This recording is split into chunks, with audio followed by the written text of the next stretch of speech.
Parce que présenter devant un nombre important de gens, ce n'est pas une chose facile et le stress ne part pas avec l'âge.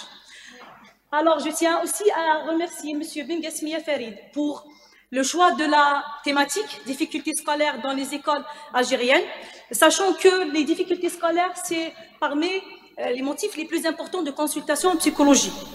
Alors, je tiens à le remercier infiniment pour le choix de cette thématique. Commençons. La présentation s'intitule... Merci. Ma communication s'intitule « Les facteurs d'inhibition de désir d'apprendre chez les adolescents scolarisés, le cas des écoles algériennes ». Bien sûr, le plan de ma communication est comme suit. Résumé de la communication, introduction. Adolescence, c'est quoi au juste? L'adolescence, les facteurs d'inhibition d'apprentissage et plaisir d'apprentissage. Comment initier, comment susciter le plaisir d'apprendre chez les adolescents. Bien sûr.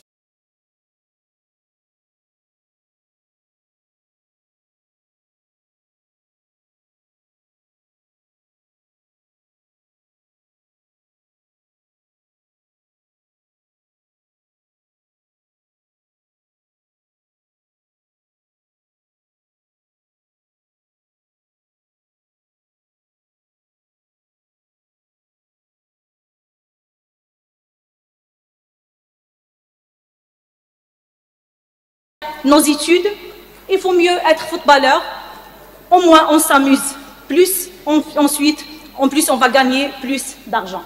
Alors des élèves qui ont un désintérêt soudain aux études, ce sont des adolescents, bien sûr, c'est des adolescents scolarisés et qui ont presque des bonnes notes, mais tout d'un coup, il y a un désintérêt qui s'installe chez eux. À ma lecture de ces deux livres de Philippe Mérieux, Apprendre, oui, mais comment? Et le plaisir d'apprendre, je me suis rendu compte que ce n'est pas vraiment facile de transformer le désir inné de savoir en désir d'apprendre. Alors, bien sûr, on peut transformer un désir inné en un plaisir d'apprendre par des efforts, bien sûr, fournis par la famille et par l'école. Alors, absence de plaisir d'apprendre, pourquoi? Ou quels sont les facteurs de ce désintérêt? Et comment soutenir le plaisir d'apprendre chez les adolescents? C'est les deux questions, bien sûr, principales de ma communication aujourd'hui. Commençons par dire, adolescence, c'est quoi au juste? Alors, adolescence, c'est une période intermédiaire ou transitoire.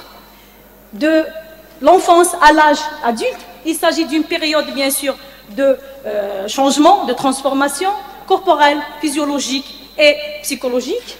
Elle débute vers 12 ans et elle se termine vers 18-20 ans. Bien sûr, qui dit adolescence dit transformation, dit chamboulement. Alors, parmi les facteurs d'inhibition, bien sûr, d'apprentissage ou le désintérêt de l'apprentissage, on n'a pas un seul facteur ou une seule cause, mais plusieurs facteurs et causes. Commençons par les facteurs psychologiques, d'accord? Parmi les facteurs psychologiques de ce désintérêt d'apprentissage chez les adolescents, on trouve la malorganisation de l'élève, on trouve la méthode de travail à la maison, on trouve manque de concentration et de la motivation, l'intelligence de l'élève, bien sûr, est un facteur très important, et les lacunes que l'enfant a traînées avec lui à la première scolarité. Bien sûr, ce sont des élèves dispersés et qui n'ont pas assez profité de leur savoir pendant la première enfance. Passons aux facteurs familiaux. Je ne vais pas m'étaler sur les définitions, les théories, parce que je sais qu'il y a beaucoup de collègues qui vont aborder ça. Je vais commencer par le premier point. C'est les attentes des parents. Qu'est-ce que les parents attendent de leur enfant? D'accord? On trouve des fois des adolescents qui se baignaient dans le désir de leurs parents. D'accord? Alors, je veux te voir médecin, alors tu es obligé de suivre une telle ou telle spécialité pour pouvoir atteindre l'objectif de ses parents. D'accord? Sans discuter avec l'envie ou avec le désir de l'enfant. Alors, et quand les capacités de l'enfant dépassent les attentes des parents, c'est là où les parents tombent dans une frustration. Alors, quand on a des besoins, quand on a un enfant et on le force à choisir une telle ou telle spécialité, c'est là où les parents tombent dans une frustration. Deuxième point, c'est manque de confiance en capacité des adolescents. On a tendance à ne pas donner confiance aux capacités de nos enfants. On a tendance à être toujours collé avec nos adolescents, avec nos enfants plutôt.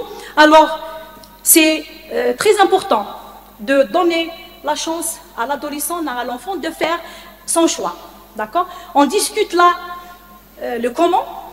Comment vous voulez, par exemple, que tu révises, pour que tu révises un cours, vous voulez le réviser comment? D'accord?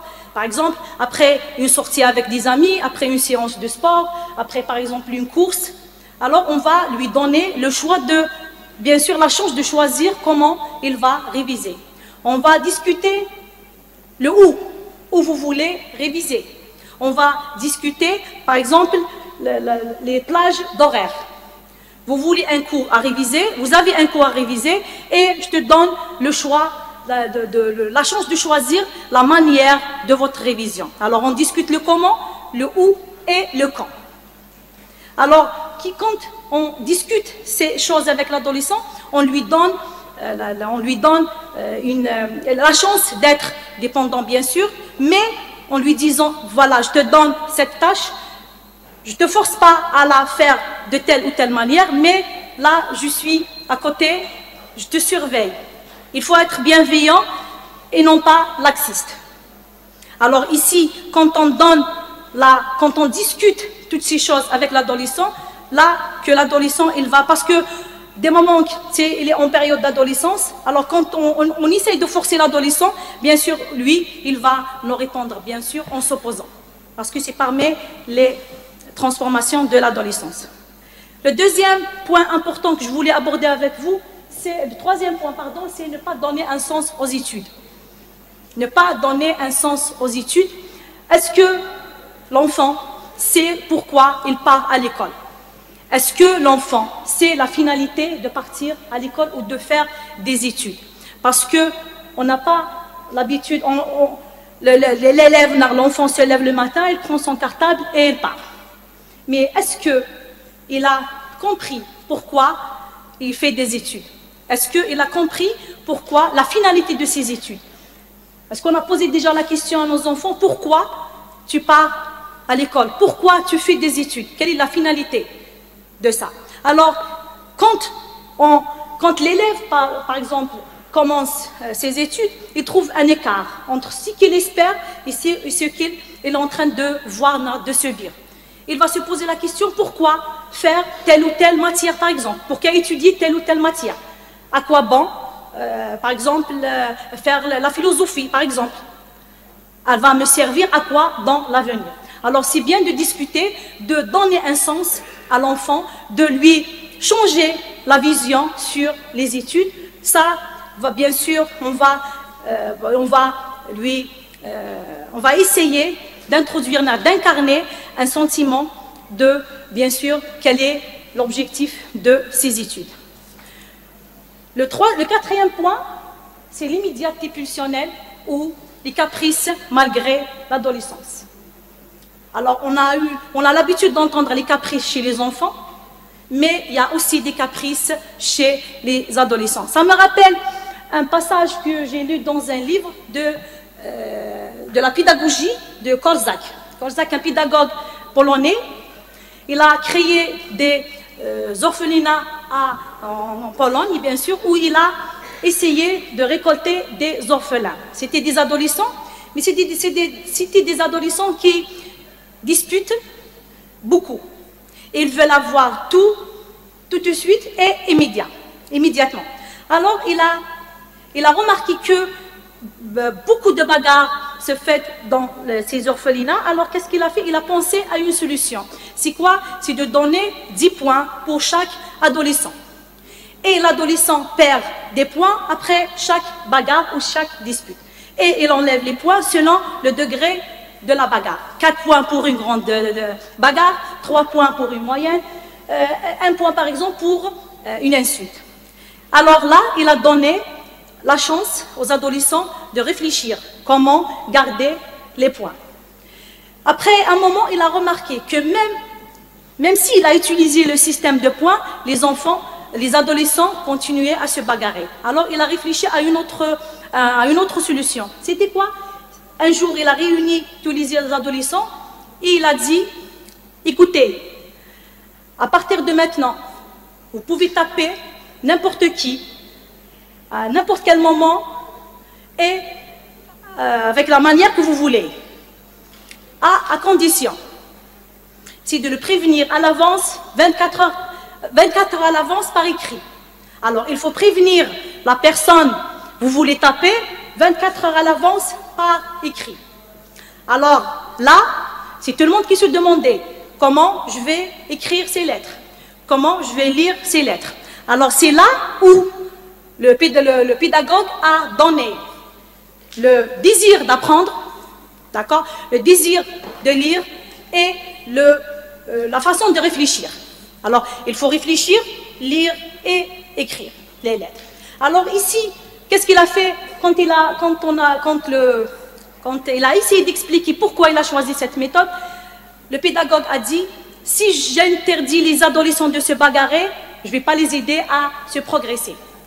Si j'interdis les adolescents de se bagarrer, alors là, ils vont se bagarrer à mon absence. Alors, qu'est-ce qu'il a fait? Il a dit, non, pas maintenant, peut-être, prenons le temps de réfléchir. On va réfléchir d'abord, avant de faire un acte. Alors ici, on parle d'immédiateté pulsionnelle, c'est quand on cède aux caprices de nos enfants. Et au moment où les parents ne peuvent pas, par exemple, accéder, ne peuvent pas satisfaire ces caprices, c'est là où les adolescents tombent dans ce désintérêt soudain des adolescents. Alors ici, bien sûr, le pédagogue a utilisé l'apprentissage par sursis. L'apprentissage par sursis, c'est quand on dit, vous voulez cette chose, on doit réfléchir et on va la discuter. Alors, on passe au facteur... Oui, 5 minutes, il n'y a pas de souci, madame. On passe au facteur scolaire. Quand on parle de facteur scolaire, on a les méthodes pédagogiques. Quand on parle de méthode pédagogique, c'est la manière dont l'enseignant transmet son savoir aux enfants. Est-ce que la manière de la transmission aide à naître le plaisir d'apprendre et le désir d'apprendre chez les adolescents ou pas? La plupart des enseignants maintenant, c'est des enseignants transmetteurs et non pas des enseignants chercheurs. Pourquoi ne pas être un enseignant chercheur, même au primaire, CM et lycée, et non pas seulement l'enseignant-chercheur, c'est l'étiquette d'un enseignant universitaire. Même au CM, lycée et primaire, c'est bien d'être un enseignant-chercheur, c'est pour transformer, c'est pour voir quelles sont les manières adéquates pour l'acquisition de l'enfant. Dans les méthodes pédagogiques, c'est en projetant un peu dans le passé, 1921, à Calais, une ville en Allemagne, il y avait la Ligue internationale de l'éducation nouvelle, où il y avait beaucoup de sommités de psychologie et de l'éducation, où il y a 4 perspectives importantes qui s'affrontent dans les méthodes, pédagogiques. Il y a la première, c'est la méthode naturaliste, où on laisse l'enfant libre et avec le temps, le désir d'apprendre va naître automatiquement. Alors, et surtout, il ne faut pas les brusquer. La deuxième perspective repose sur la psychologie de l'intérêt. Mais quel intérêt? Est-ce que l'intérêt, c'est ce qui les intéresse ou ce qui est dans leur intérêt? Si ce qui est dans leur intérêt les intéresse, si que la chose les intéresse et dans leur intérêt, alors là, ça marche très bien et ça roule très bien dans la classe. Si c'est le contraire, là, il y a un problème pédagogique. Alors, la vraie psychopédagogie, c'est de rendre ce qui est intéressant dans leur intérêt. La quatrième, c'est l'utilitarisme fonctionnel. C'est la chose qui fait marcher les élèves, c'est d'utiliser le savoir à l'extérieur de l'école. Est-ce que, par exemple, il apprend, par exemple, les mathématiques, on va prendre la soustraction, c'est quand l'enfant vérifie sa monnaie en achetant chez un boulangerie, par exemple. Est-ce que le monsieur n'a pas volé l'enfant? Alors, il va essayer de compter la monnaie. Alors, c'est ça, l'utilitarisme du savoir. Et quand on commence à utiliser notre savoir dès l'enfance, on peut le transformer en compétence à l'avenir. Alors, le quatrième courant, c'est le courant, c'est David Crânien dit que la manière dont on enseigne, la manière dont on transmet le savoir, c'est elle qui décide est-ce qu'on donne un envie de lire, un plaisir d'apprendre pour l'adolescent ou pas. Pour le quatrième, c'est les victimes de l'évaluation ou l'évaluation bancaire. L'évaluation bancaire, c'est quand l'élève fait son examen et on le paye. Il fait son examen et on le paye, et c'est l'évaluation qui reste en évaluation. Il fait son examen, il a eu sa note et point. C'est l'évaluation qui reste en évaluation. Alors ça, c'est l'évaluation bancaire.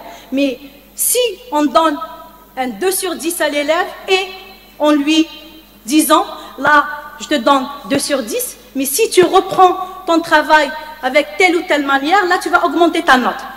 Et bien sûr, je vais prendre la deuxième note. Alors ici, l'élève, il va essayer de se découvrir. Il va essayer de ne pas se comparer aux autres, mais il va essayer de se découvrir. Et il va essayer de reprendre son examen et il va avoir une bonne moyenne, bien sûr. 2 minutes, c'est bon, je termine. Alors, il y a un autre point, c'est l'arrivée du numérique. Je ne vais pas m'étaler sur l'arrivée du numérique parce qu'on a un expert du numérique et je vais laisser la chance à M. Nek Medjani vous parle sur le numérique, mais on dit que le numérique, bien l'utiliser soigne, mal utilisé tue. Pour soutenir le plaisir d'apprendre, oui, mais comment? Il y a beaucoup de choses qui aident à soutenir le plaisir d'apprendre chez l'adolescent. Discuter avec l'enfant, bien sûr, lui offrir la possibilité de, bien sûr, essayer de créer une confiance en lui, proposer des défis, l'aider à trouver du sens, bien sûr. Et je vais conclure. Très bien. C'est bon. Je vais conclure en disant pour la découverte du plaisir d'apprendre, il est nécessaire d'avoir à côté de ses enfants des adultes heureux de vivre, d'apprendre eux-mêmes, de transmettre et de partager le savoir. L'adolescent du passé et celui d'aujourd'hui est-il le même? Je vous pose la question. L'adolescent du passé et l'adolescent d'aujourd'hui est-il le même? Je vous pose la question et merci pour votre attention.